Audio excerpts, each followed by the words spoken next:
आगाज में सबसे पहले बात करेंगे जारहाना बयानात के साथ साथ खुफिया मुलाकातों की। क्या नवाज शरीफ से फिर कोई डील हो रही है? अहम शख्सियत ने लंदन में लीगी कायद से पिछले 2 माह के दौरान 5 खुफिया मुलाकातें की हैं। नवाज शरीफ की जानिब से अगले साल मार्च में इंतखाबात का मुतालबा किया जा रहा है। मोतबर लीगी जराए का कहना है कि फिलहाल बात नहीं बनी। दोनों तरफ से मुस्तकबिल में राबते बरकरार रखने पर इत्तेफाक किया गया। रिपोर्ट करेंगे नईम अशरफ भट्ट।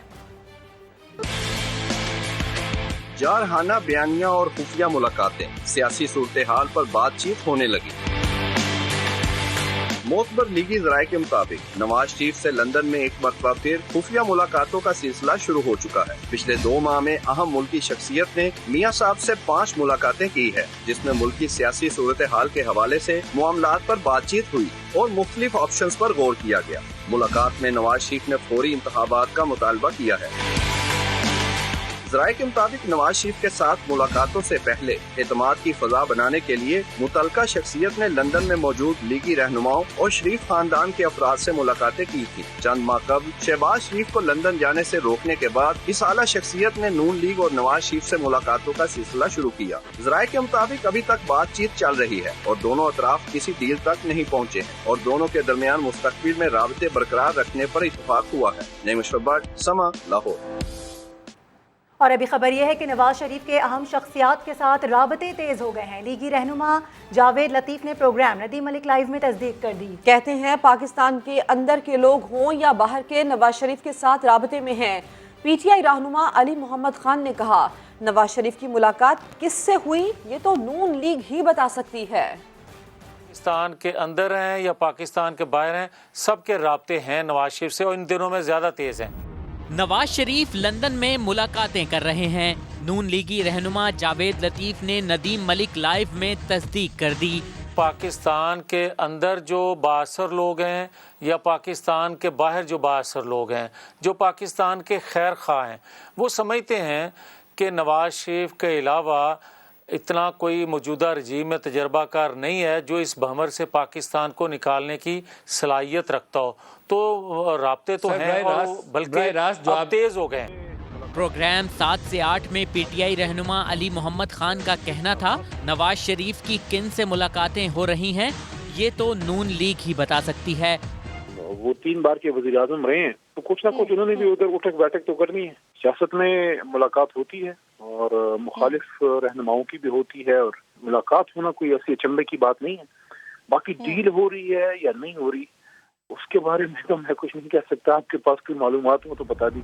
अली मोहम्मद खान ने मजीद कहा, नवाज शरीफ पाकिस्तानी अदालतों में मतलूब हैं, वो वापस आएं और अदालतों में पेश हों। और वज़ीर आज़म इमरान खान की सऊदी वली अहद मोहम्मद बिन सलमान और बहरीन के वली अहद सलमान बिन हम्माद से अलग अलग मुलाकातें, बाहमी ताल्लुकात के फ़रोग़ और अहम आलमी और इलाकाई उमूर पर तबादला ख्याल किया गया। वज़ीर आज़म से अमरीकी सदर के खुसूसी नुमाइंदे जॉन कैरी ने भी मुलाकात की। पाक अमरीका ताउन के हवाले से मौसर फ्रेमवर्क के लिए करीबी राबते पर इत्तेफाक किया गया। वज़ीर आज़म इमरान खान और चीनी सदर शी जिनपिंग में टेलीफोनिक रबता हुआ। वज़ीर आज़म ने कम्युनिस्ट पार्टी की 100 साला तकरीबात पर मुबारकबाद दी। कहा, चीनी अवाम की गुर्बत के खात्मे की जंग में फतह बेमिसाल है।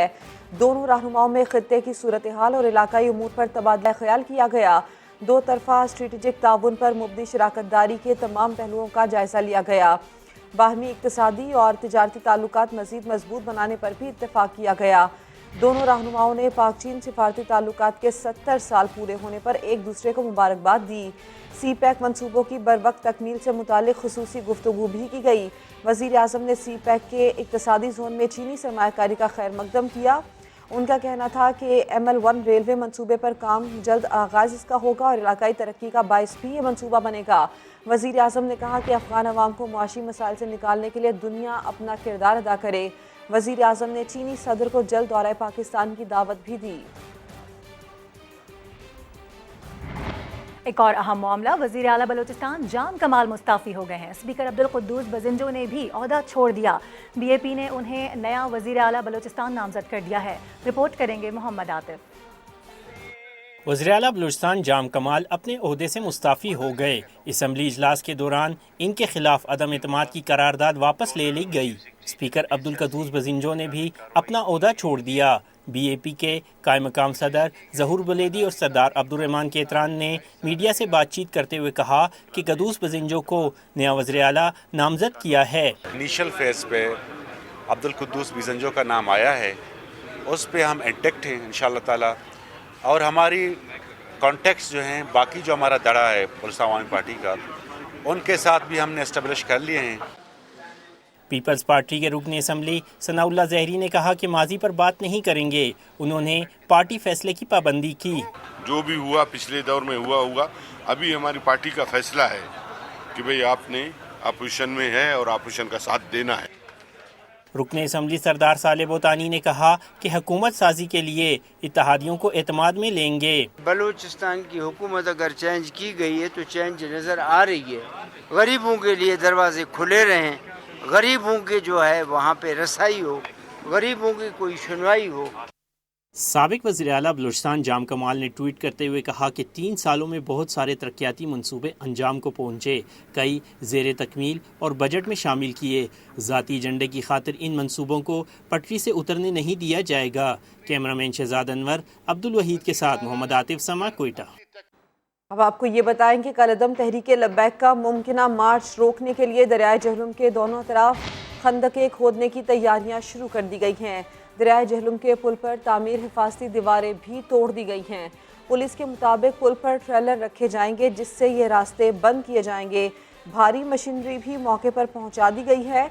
पुलिस का ये भी बताना है कि पुल के वस्त में ट्रेलर रखे जाएंगे। दरियाए जहलुम के पुल पर हिफाजती दीवारें तोड़ दी गई हैं और दोनों तरफ खंदकें खोदने की तैयारी कर दी गई है। कलअदम तंजीम का लॉन्ग मार्च, रास्ते तो खुल गए मगर दरिया जहलम के पुल पर खड़े ट्रक ड्राइवर्स अब भी मुश्किलात से दो चार हैं। इसकी वजह क्या है, बता रहे हैं हमारे नुमाइंदे इम्तियाज़ बेग। जी इम्तियाज़।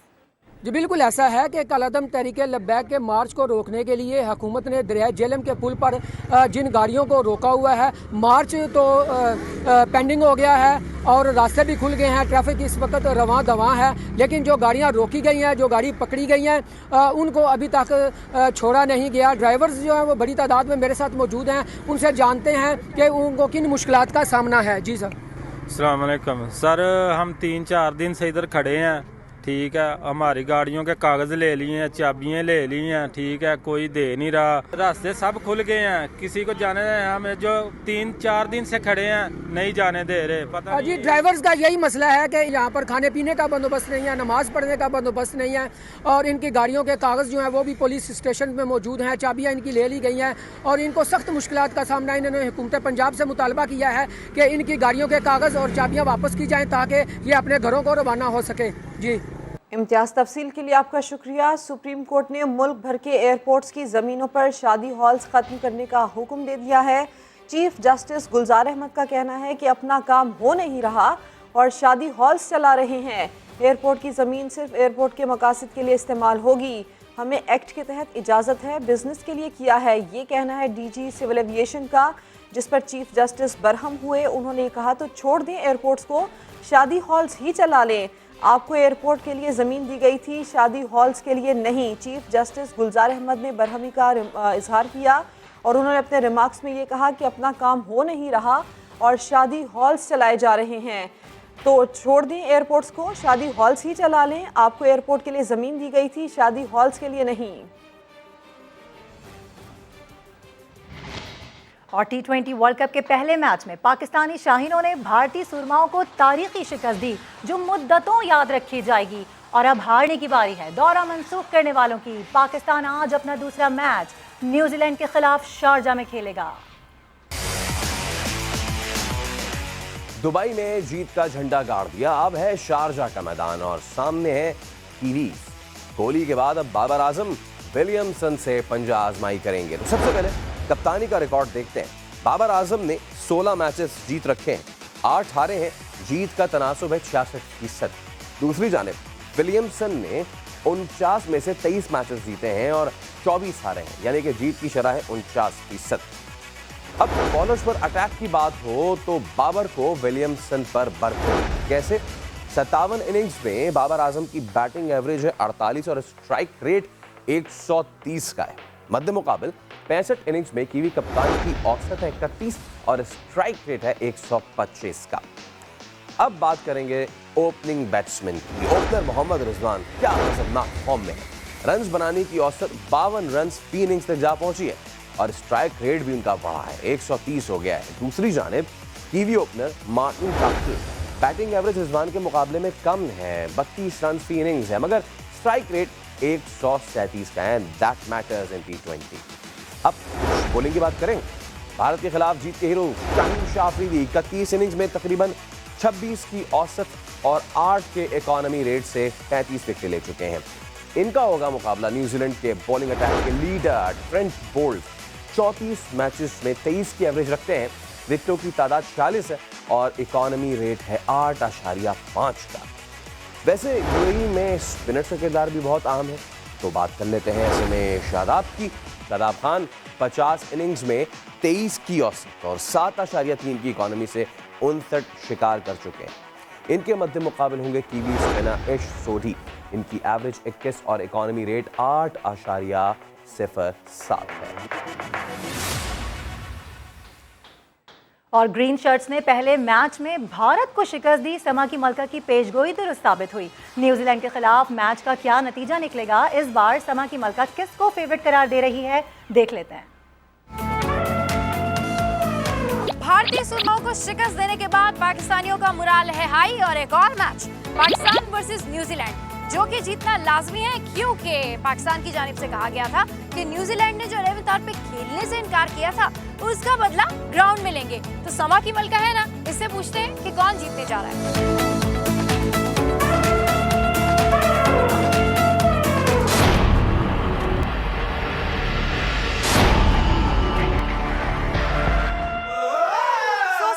मलका ने पाकिस्तान को जिता दिया और पाकिस्तान जीतने वाला है। पाकिस्तान वर्सेस न्यूजीलैंड, समा की मलका की पेशगोई यह है कि पाकिस्तान जीतने वाला है। दूसरी जानिब पाकिस्तान से शिकस्त के बाद भारत के मुसलमान खिलाड़ी मोहम्मद शामी के खिलाफ नफरत अंगेज मुहिम थमने का नाम ही नहीं ले रही। सोशल मीडिया पर उन्हें बुरा भला कहा जा रहा है, गद्दार करार देकर पाकिस्तान जाने को कहा जा रहा है। साबिक कप्तान शाहिद आफरीदी ने इंतहा पसंदों के इस रवैये को जहालत करार दे दिया। मुसलसल तनकीद के बाद भारत के साबिक खिलाड़ियों ने भी जबान खोल दी है। शामी के हक में ट्वीट्स किए जा रहे हैं। पाकिस्तानियों, मुसलमान हो तुम, कितने पैसे लिए हैं तुमने पाकिस्तान से हारने के लिए? पाकिस्तान ही चले जाओ। पाकिस्तान से शिकस्त के बाद हिंदू इंतहा पसंदों की मुसलमान क्रिकेटर मोहम्मद शामी के खिलाफ नफरत अंगेज मुहिम। साबिक कप्तान शाहिद आफरीदी ने RSS और मोदी सरकार की इंतहा पसंद पॉलिसियों को जिम्मेदार करार दे दिया। प्रोग्राम जोर का जोड़ में कहा कि शामी के साथ जो हो रहा है वो जहालत है। जो वहाँ का मीडिया है वो बेसिकली मोदी साहब के इशारों पे है। वाहिद वजीर आज़म है जो मुल्क की बदनामी का बाइस है, तो ये एक बहुत बड़ी जहालत ही कहूँगा मैं। जो भी कुछ हो रहा है वहाँ पे, जो कश्मीर में जो हो रहा है, जो किया जा रहा है, और आई थिंक ये कोई अच्छा मैसेज नहीं जा रहा। अमेरिका में सियाफाम बाशिंदों के लिए एहतजाज करने वाले खिलाड़ी आज क्यों खामोश हैं? मोहम्मद शामी के हक में बोल क्यों नहीं रहे? ट्विटर पर कड़ी तनकीद के बाद इंडियन प्लेयर्स ने भी खामोशी तोड़ दी। सचिन तेंदुलकर ने ट्वीट किया, लिखा, Mohammed Shami world class bowler हैं। दूसरे खिलाड़ियों की तरह उन्होंने भी परफॉर्म नहीं किया, ऐसा किसी के साथ भी हो सकता है। मैं शामी के साथ हूँ। साबिक क्रिकेटर इरफान पठान ने भी आवाज उठाई, मैं भी हारा हूँ, मगर ये नहीं कहा गया कि पाकिस्तान चले जाओ, मगर मैं चंद साल पहले वाले भारत की बात कर रहा हूँ। वीरेंद्र सहवाग ने लिखा कि मोहम्मद शामी चैंपियन है और वो सोशल मीडिया पर बैठे हुजूम से ज्यादा मुहिब्बे वतन है। हरभजन सिंह ने भी लिखा, we love you Mohammed Shami. Shami के खिलाफ चलने वाली मुस्लिम मुखालिफ मुहिम हिंदुस्तान की बड़ी खबर बनी हुई है और वहाँ के मुसलमान इसे इस्लामोफोबिया करार दे रहे हैं। आगे बढ़ते हुए आपको बताएं, पंजाब में डेंगू केसेस की तादाद 11,000 से बढ़ गई है। 24 घंटे में सूबे भर से 522 और सिर्फ लाहौर में 408 मरीज रिपोर्ट हुए हैं। बात कर लेते हैं, दानियाल उमर हमारे साथ हैं। दानियाल, सूबे भर की सूरत हाल भी बताइए और लाहौर में क्या सूरत हाल है ये भी बताइए।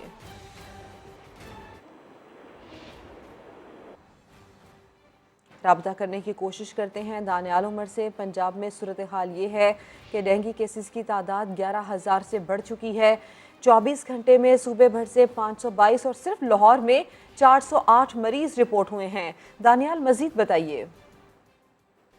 बिल्कुल लाहौर में जो डेंगू केसेस हैं उनकी तादाद बहुत ज्यादा हो रही है। 408 केसेस रिपोर्ट हुए हैं गुज़िश्ता 24 घंटे के दौरान, जिसके बाद लाहौर में जो डेंगू केसेस हैं उनकी तादाद 7,400 से तजावज़ कर गया है। पंजाब भर में जो डेंगू केसेस हैं वो तकरीबन 11,000 से जायद उनकी तादाद जो है वो पहुंच गई है। महकमा सेहत के जो इदाद शुमार हैं उनके मुताबिक लाहौर के जो अस्पताल हैं उनमें डेंगू के 1,245 मरीज जो है वो इस वक्त दाखिल हैं और इलामा इकबाल टाउन और जौहर टाउन से डेंगू के सबसे ज्यादा केसेस रिपोर्ट हो रहे हैं। जिसके बाद जौहर टाउन आता है, वहां से भी गुलबर्ग से भी डेंगू के जो बहुत सारे केसेस हैं वो सामने आ रहे हैं। लाहौर के अलावा रावलपिंडी, भावलपुर, शेखुपुरा और फैसलाबाद जो है वो डेंगू से सबसे ज्यादा मुतासर हैं। जी, दीगर शहरों में भी ऐसी ही सूरत हाल है। दानियाल, तफसील के लिए शुक्रिया। और अभी खबर यह है कि रावलपिंडी की मकामी अदालत ने 9 साला बच्ची से ज्यादती और कत्ल केस में 2 मुजरिमों को सजाए मौत और जुर्माने की सजा सुना दी है। सदाकत अली से बात कर लेते हैं। सदाकत, ये तो अच्छी खबर है, अच्छा डिसीजन लिया गया है। जी, रावलपिंडी की एडिशनल सेशन जज की अदालत ने आज बड़ा फैसला दिया है, जिसमें 22 मार्च 2021 को झंडा चीची में होने वाली 9 साला बच्ची जैनब के साथ ज्यादती और उसके कत्ल में मुलव्वस 2 मुलजमान अदनान और बाबर, इन दोनों मुलजमान पर जुर्म साबित होने पर इन दोनों को 2 मरतबा सजाए मौत और 5-5 लाख रुपए जुर्माने की सजा आयद की गई है। जबकि जो शरीक मुलजमा थी मुलजम बाबर बसी की बीवी रिका, उसको भी 7 साल कैद और 1 लाख रुपए जुर्माने की सजा दी गई। जी, बहुत शुक्रिया आपका। और रहीम यार खान में 9 अफराद के कत्ल के बाद पुलिस को पहली कामयाबी मिल गई है। डीपीओ के मुताबिक इंटेलिजेंस बेस्ड ऑपरेशन के दौरान इंदड़ गैंग से जुड़े 8 सहूलतकारों को गिरफ्तार कर लिया गया। बात करेंगे, इमरान आसिफ हमारे साथ हैं। इमरान, बताइए इस कार्रवाई के हवाले से। जी बिल्कुल, इंदड़ गैंग के खिलाफ जो है पुलिस की पहली कामयाबी उनको नसीब हुई है। 15 रोजा ऑपरेशन के बाद इंदड़ गैंग से जुड़े 8 सहूलतकारों को पुलिस ने गिरफ्तार किया है, ऐसा डीपीओ को कहना है। डीपीओ के मुताबिक टारगेटेड ऑपरेशन जो है वो किया जा रहा है। एसपी इन्वेस्टिगेशन जो है उनकी सरबराही कर रहे हैं। इस वक्त भी जो है इलाके में जो है सर्च ऑपरेशन जारी है, जिसमें SP investigation, DSP, CIA police और एलीट फोर्स की भारी तादाद जो है वहां पर हिस्सा ले रही है और जिसमें जो है जदीद टेक्नोलॉजी और ड्रोन का जो है वो इस्तेमाल किया जा रहा है। डाकुओं की गिरफ्तारी तक जो है ये ऑपरेशन जारी रहेगा। जी, तफसील के लिए शुक्रिया इमरान आसिफ। वज़ीर आला पंजाब की जानिब से बम प्रूफ गाड़ी की डिमांड, महकमा SNGDA ने गाड़ी की खरीदारी के लिए समरी तैयार कर ली। मोहसिन बिलाल हमारे साथ हैं, उनसे बात कर लेते हैं। मोहसिन, डिमांड की गई है, क्या वजह सामने आ सकी है? जी बिल्कुल, जो वज़ीर आला सेक्रेटेरिएट की जानिब से वज़ीर आला पंजाब के लिए बम प्रूफ गाड़ी की डिमांड की गई है, उसकी एक बड़ी वजह ये बताई गई है कि चूंकि उनके काफिले में सिर्फ एक बुलेट प्रूफ गाड़ी है और जो बम प्रूफ गाड़ी है वो नहीं है और सिक्योरिटी पॉइंट ऑफ व्यू से वो इंतहाई अहम है। और इस सिलसिले में महकमा सर्विस एंड जनरल एडमिनिस्ट्रेटर ने जो है वो समरी भी तैयार कर ली है। ताहम मामले हुसूसी और तर्जुमान हुकूमत पंजाब का इस सिलसिले में ये कहना है कि गाड़ी की डिमांड ज़रूर की गई है, लेकिन सीएम सेक्रेटेरिएट को अभी तक जो समरी है वो मसूल नहीं हुई। जब समरी मसूल हो जाएगी तो उसके बाद वज़ीर आला पंजाब की जानिब से इसकी मंजूरी दी जाएगी और उन्होंने इस बात की तस्दीक की है कि गाड़ी की डिमांड ज़रूर की गई है। ठीक है, बहुत शुक्रिया आपका मोहसिन। आगे बढ़ते हुए आपको बताएं कि गवर्नर सिंध इमरान इस्माइल ने दुबई में शेख हमदान बिन जैद बिन सुल्तान से मुलाकात की है। मुलाकात में 2 तरफा ताल्लुकात, सरमायाकारी और दीगर उमूर पर तफसीली तबादला ख्याल किया गया। गवर्नर सिंध ने कहा, हुकूमत पाकिस्तान सरमायाकारों को भरपूर सहूलत फराहम कर रही है। इमरान इस्माइल ने शेख हमदान बिन जैद बिन सुल्तान अल नहयान को पाकिस्तान के दौरा की दावत भी दी, जिस पर उन्होंने कहा कि बहुत जल्द वो पाकिस्तान और बिलखुसूस सिंध का दौरा करेंगे। इमरान इस्माइल का कहना था कि गवर्नर हाउस कराची में बिजनेस प्रमोशन ऑफिस भी जल्द कायम किया जा रहा है। पाकिस्तान में सरमाकारी के फौरी और तवक्को से ज़ायद फ़वाइद हासिल किए जा सकते हैं। सुप्रीम कोर्ट ने शारा फैसल पर वाक़े नस्ला टावर को 1 हफ्ते में गिराने का हुक्म दे दिया, जिसके बाद बिजली मुनक़ता कर दी गई है। सुई गैस और वाटर बोर्ड की टीमें भी यूटिलिटी कनेक्शंस मुनक़ता करने में मसरूफ़ हैं। साद साबरी हमारे साथ मौजूद हैं, उनसे हम बात कर लेते हैं। साद साबरी, ये जो 1 हफ्ते का वक्त दिया गया है, तमाम काम उससे पहले शुरू कर दिए गए हैं। जो वहाँ पर रिहायशी हैं उनकी जानिब से क्या मौक़िफ़ सामने आ रहा है? साद, आपको आवाज़ आ रही है? आपको बताएं कि सुप्रीम कोर्ट ने शाहराह फैसल पर वाक़े नस्ला टावर 1 हफ्ते में गिराने का हुक्म दिया है। गुज़िश्ता रोज़ इस तरह की खबरें सामने आई, इस तरह का हुक्म सामने आया, जिसके बाद अब खबरें ये भी आ रही हैं कि बिजली मुनक़ता कर दी गई है वहाँ पर। साथ आप हमारे साथ मौजूद हैं, अगर आपको आवाज़ आ रही है तो बताइएगा इस हवाले से मज़ीद।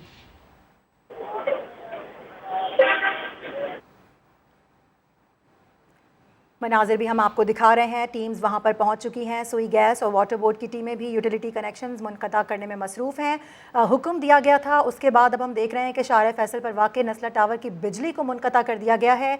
और साथ ही आपको ये भी बताएं कि सुई गैस कंपनी और वाटर बोर्ड की टीमें कनेक्शन मुनक़ता कर रही हैं। मनाजिर इस वक्त हम समा की टेलीविजन स्क्रीन पर नस्ला टावर के देख सकते हैं।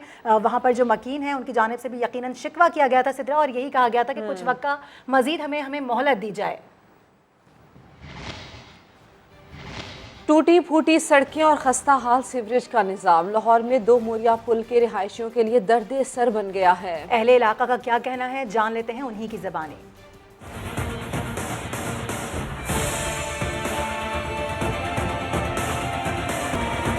अस्सलाम वालेकुम, मेरा नाम उमर शकील है और मैं दमोरिया पुल का रिहायशी हूँ। आज मैं आपको बताऊँगा कि यहाँ लोगों को किन मसाइल का सामना है।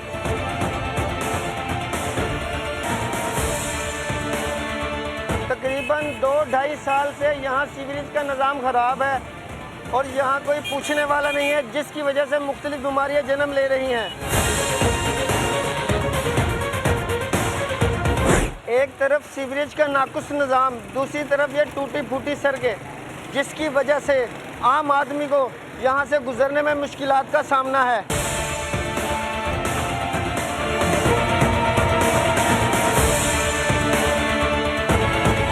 हमारी हुकूमत से अपील है, खुदारा इस इलाके पर तवज्जो दी जाए ताकि यहाँ के मसाइल कम हो और हम खुशहाल ज़िंदगी गुजार सकें।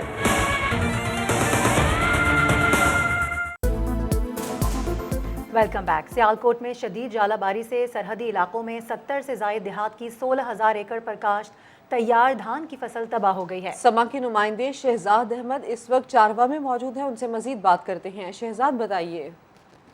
हाँ जी बिल्कुल, मैं इस वक्त मौजूद हूँ सरहदी इलाके चारवा में। यहाँ पर ज़ालाबारी ने बहुत ज़्यादा तबाही मचाई है। सैकड़ों एकड़ अराजी पर काश्त तैयार जो धान की फसल है वो तबाह हो चुकी है।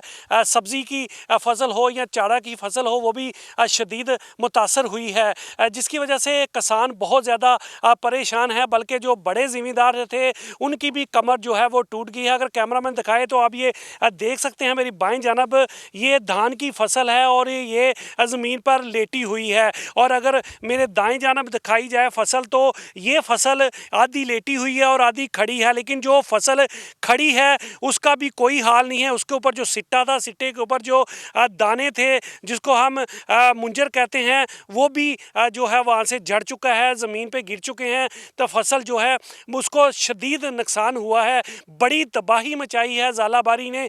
किसान बहुत ज़्यादा परेशान है और उनकी निगाह अब हुकूमत पर है कि हुकूमत जो इतना बड़ा नुकसान हुआ है सियालकोट की तहसील पसूर में किसानों का, फसलों का, उसका जो है कोई तदारक किया जाए। जी शहजाद, अपडेट करने के लिए शुक्रिया। और बहावलपुर के वालिदैन ने बच्चों को मार्शल आर्ट्स की ट्रेनिंग दिलवाना शुरू कर दी। एहसन अंसारी इसी पर रिपोर्ट करेंगे।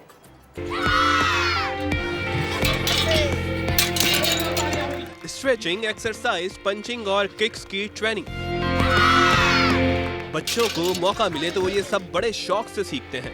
बहुत शौक है कराटे सीखने का, इसलिए मैं यहाँ कराटे सीखने आई हूँ। इसमें बहुत सारी किक्स भी होती हैं और जिम्नास्टिक होते हैं, पंच होते हैं। सेल्फ डिफेंस में ये सिखाते हैं कि अगर कोई आपके बाल पकड़ ले तो उसको कैसे हाथ हटाना है, और यहाँ पे कोई अगर आगे शर्ट पकड़ ले तो उसको कैसे हटाना है, सारा सिखाते हैं। मुश्किल हालात से निपटने के लिए सेल्फ डिफेंस की अहमियत का वालिदैन को भी बखूबी अंदाजा है। जो माशरे की हालात पैदा हो जिस तरह के हो गए, उसके लिए ज़रूरी है कि एक तो बच्चों में सिविल डिफेंस की सलाहियत पैदा की जाए ताकि इसकी खुद इत्मीनान में भी इजाफा हो सके।